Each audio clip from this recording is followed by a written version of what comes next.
How's it going, guys? Jake with Baun Performance. I've done a few short videos on this setup before, but some of them come up a little bit short. We were kind of crunched for time. I'm hoping to get some better sound clips today with my external mic, give you a little better representation of what you're looking into. So this is a 2020 GTI, so the 7.5 facelift, featuring my catted downpipe. It's the GESI Gen 2 400 cell. So it's check engine light free, all on its own. It's actually emissions compliant. If you ask about your particular state's legalities with that, I'm just going to completely ignore you in the comments. So use your best judgment. The thing does not throw a check engine light. So up to you if you feel that would be sufficient for your state. I'm not going to be the judge of that. I live in South Carolina where we don't have emissions testing.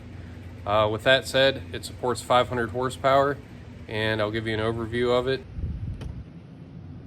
So starting up top, we've got OEM location on the cat, or at least as close as possible. Everything is 304 stainless steel, TIG welded and back purged right here by me personally. And something to be said for the design aspects, having as few welds up top as possible to reduce the likelihood of a failure at one of those welds, with this being a one-piece up or down pipe going into the cat. Very close to factory location on the O2 sensor as well, which is a combination between that and this awesome cat technology that GESI has been able to provide us, is how we're able to be emissions compliant. And as you can see, no O2 spacer required. This particular car is EQT stage 1, so even if he leaves stage 1 on or goes to stage 2 or back to stock, he won't have to worry about fuel trim inaccuracies or check engine light, which this is the only option on the market allowing that at this time. So moving down to underneath the car, you can see it's pretty tight on a performance pack car, fitting that cat location.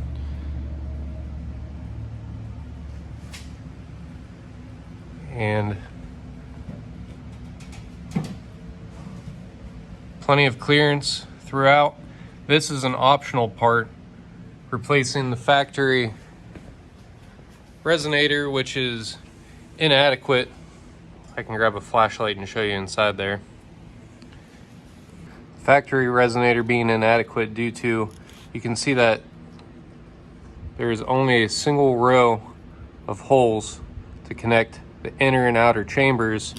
So this has very little effect when it comes to canceling cabin drone and harsh tones, especially driving under a load.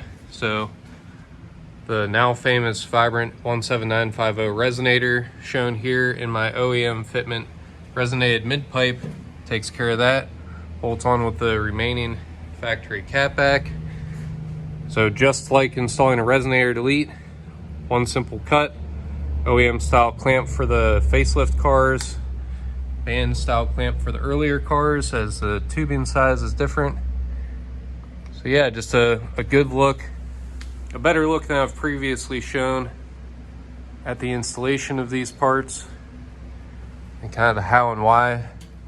This is the ultimate OEM Plus solution for those of you looking to make more power than stage 1, or even those of you that are stock. I've got guys that have ran this setup on a completely stock car, just kind of looking towards the future for maybe a turbo upgrade, all while remaining emissions compliant. And for those of you that are thinking about going for bigger numbers, there is a 4-inch option, which I discussed in another video, with the option of a 3.5-inch mid pipe. And then of course, either way, I do sell several different versions of full turbo back exhaust. But as far as bang for your buck, this is it. I guess I shouldn't say bang for your buck, because there's a lot of cheap foreign made options out there. This would be the best value for quality and performance. Not necessarily cheap, as this setup is at the very high end of cost.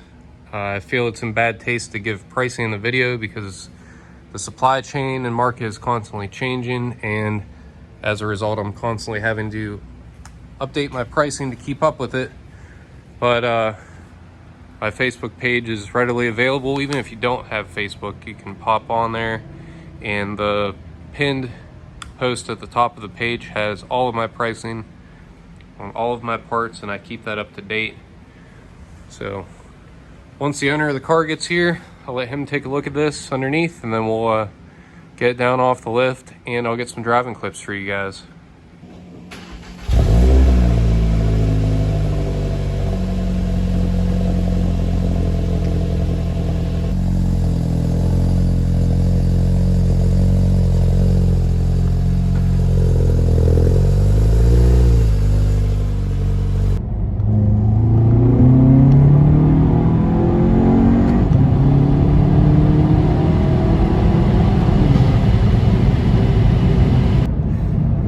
So I'll try and keep the microphone out of the camera here and try not to look too stupid, but there's a little interior pull.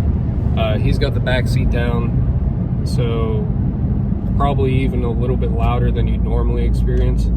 I'll shut my mouth for a second here so you can hear it just in its normal driving state.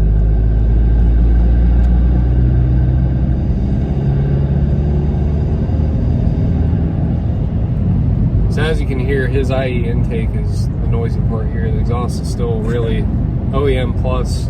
Not a whole lot going on here. I am just like in Talladega Nights when he doesn't know what to do with his hands. He's just slowly creeping his, I'm just slowly creeping the microphone up into the shot. But this is amateur production, so we're gonna leave that in because it's that its character. Yeah. All right, so we'll do another pull here.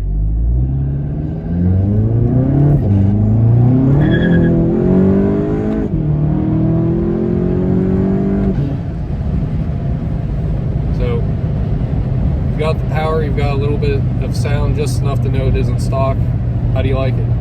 I like it. It's exactly what I was looking for. At least for now. Then we'll see when I want something louder. We'll see what happens. But for now, this is exactly what I was looking for. So the good news is, if you start on the bottom end of sound like this, when you eventually go to a larger turbo, you just naturally gain some volume. Right. So it's a good way to not run yourself into a louder situation than anticipated if you're planning on going to a IS38 or a Vortex Standard or any of the other various similar turbos out there. Yeah, this is business enough that you don't disturb all your colleagues at work when you leave from work early. Yeah, this is the wife-approved setup. Let's hope so anyway. We'll find out when I get home. Yeah. Nah.